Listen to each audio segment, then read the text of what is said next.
प्यारे मित्रों नमस्कार। आप सभी का बहुत बहुत स्वागत है। आज के इस वीडियो में हम बात करने वाले हैं पद्य खंड से पाठ आपका रहेगा ये पहला, जिसको लिखा है कबीर दास ने। जितने भी क्लास 11th वाले स्टूडेंट हमारे जुड़ रहे हैं सभी जल्दी से आ जाइए, क्योंकि ये जो चैप्टर है आपके लिए बहुत ही महत्वपूर्ण होने वाला है। यहाँ से आपके ऑब्जेक्टिव टाइप प्रश्न शोल होंगे और सभी क्वेश्चन आंसर आपको बताए जाएंगे। ऑब्जेक्टिव आपको लास्ट में बताए जाएंगे। बने रहें सभी, वीडियो को लास्ट तक देखना। प्रश्न नंबर पहला देखेंगे कि कबीर की दृष्टि में ईश्वर एक है, इसके समर्थन में उन्होंने क्या तर्क दिए। कबीर की दृष्टि में ईश्वर एक है, इसके समर्थन में उन्होंने निम्नलिखित तर्क दिए। पहला तर्क क्या दिया? कबीर के अनुसार जिस प्रकार विश्व में एक ही वायु और जल है, उसी प्रकार संपूर्ण संसार में एक ही परम ज्योति व्याप्त है। सभी मानव एक ही मिट्टी से अर्थात ब्रह्म द्वारा निर्मित है। परमात्मा लड़की में अग्नि की तरह व्याप्त रहता है। एक ही मिट्टी से सब बर्तन अर्थात सभी जीवों का निर्माण हुआ है। ये पहले क्वेश्चन का आंसर आपका कंप्लीट हो चुका है। उसके बाद में दूसरे की हम बात करेंगे, मानव शरीर का निर्माण किन पंच तत्वों से हुआ है। मानव शरीर का निर्माण अग्नि, वायु, जल, भू और आकाश पंच तत्वों से हुआ है। ध्यान रखिएगा, है ना। 5 तत्वों का नाम याद रखना है आपको, अग्नि, वायु, जल, भू और आकाश। जैसे बाड़ी काष्ठ की, काटे अग्नि न काटे कोई, सब घटी अंतरी तू ही व्यापक धरे स्वरूप है सोई। इसके आधार पर बताइए कि कबीर की दृष्टि में ईश्वर का क्या स्वरूप है। तो देखिए यहाँ पर बता देते हैं इसका अर्थ आप लोगों को। प्रस्तुत पंक्तियाँ ज्ञान मार्ग की शाखा के प्रतिनिधि कवि कबीर के पद से ली गई है। कबीर की दृष्टि में ईश्वर का स्वरूप अविनाशी है। कबीरदास के इन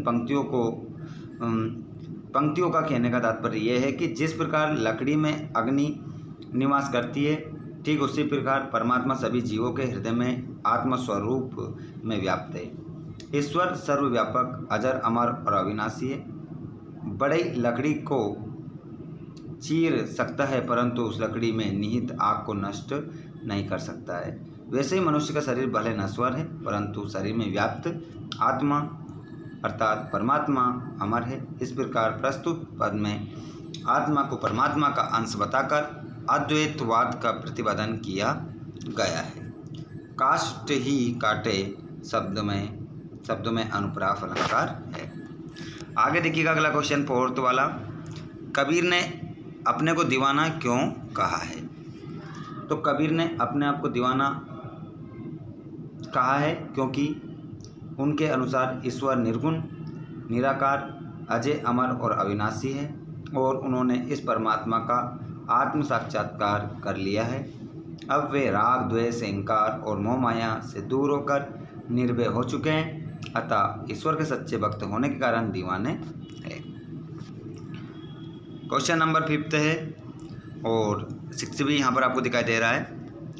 क्या कह रहा है क्वेश्चन नंबर 5th में? कबीर ने ऐसा क्यों कहा है कि संसार बोरा गया है।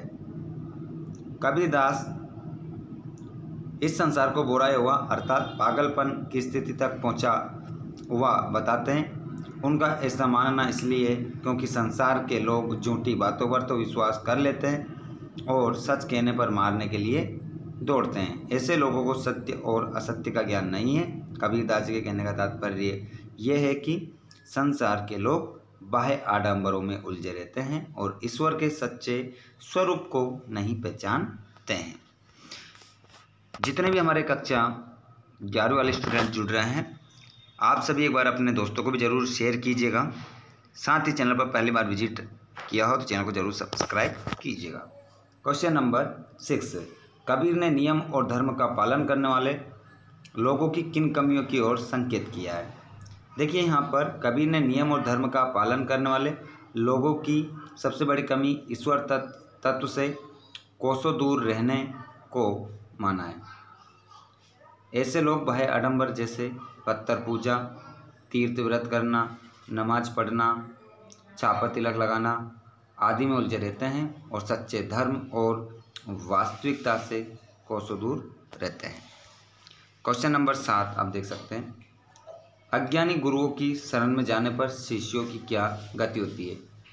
अज्ञानी गुरु माया, अहंकार, धार्मिक पाखंडों और बाह्य आडंबर में विश्वास रखते हैं और इसी प्रकार की शिक्षा वे अपने शिष्यों को देते हैं।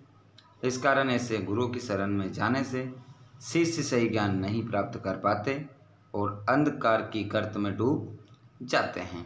ठीक है, ये आपका क्वेश्चन था। 8 वाला आपको इसका अर्थ पूछा है, यदि आपको 8वां करना है। वैसे मोस्ट इम्पोर्टेंट ये नहीं है। ठीक है, तो ये चैप्टर आपका कंप्लीट हो चुका है। मिल लेंगे हम अगले इसके बाद में सेकंड वाले पार्ट में, मीरा के पद। ये इस पार्ट का नाम था कबीर के पद, जिसको कबीरदास जी ने लिखा है। आप सभी अच्छे से इसको याद रखिएगा, पढ़िएगा त्रैमासिक के लिए और आने वाली सभी परीक्षाओं के लिए बहुत ही महत्वपूर्ण है। चलिए ऑब्जेक्टिव अब आपको मैं इस पार्ट के बता देता हूँ। यहाँ पर देखिएगा ऑब्जेक्टिव देख लीजिए आप।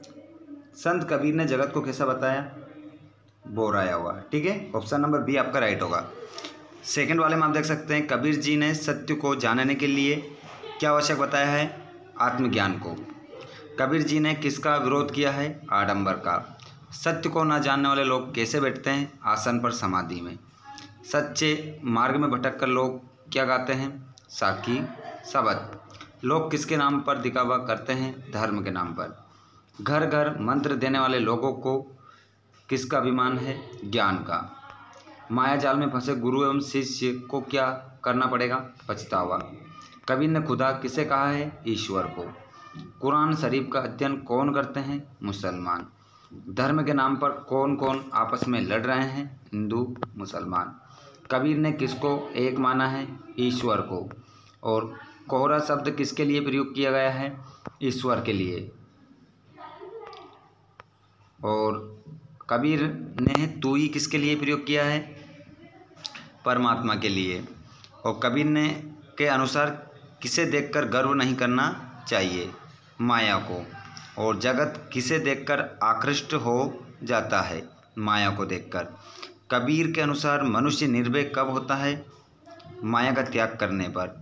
माया कहने पर जग मारने के लिए दौड़ता है। क्या कहने पर जग मारने के लिए दौड़ता है, मतलब क्या कहने पर जग मारने के लिए दौड़ता है, सत्य कहने पर। सबके हृदय में क्या व्याप्त है, तो सबके हृदय में ईश्वर व्याप्त है। ये आपके इस चैप्टर के सभी वस्तुनिष्ठ प्रश्न हो चुके हैं। ठीक है, और पूरा चैप्टर आपको बता दिया। मिलते हैं हम अगले चैप्टर में। धन्यवाद।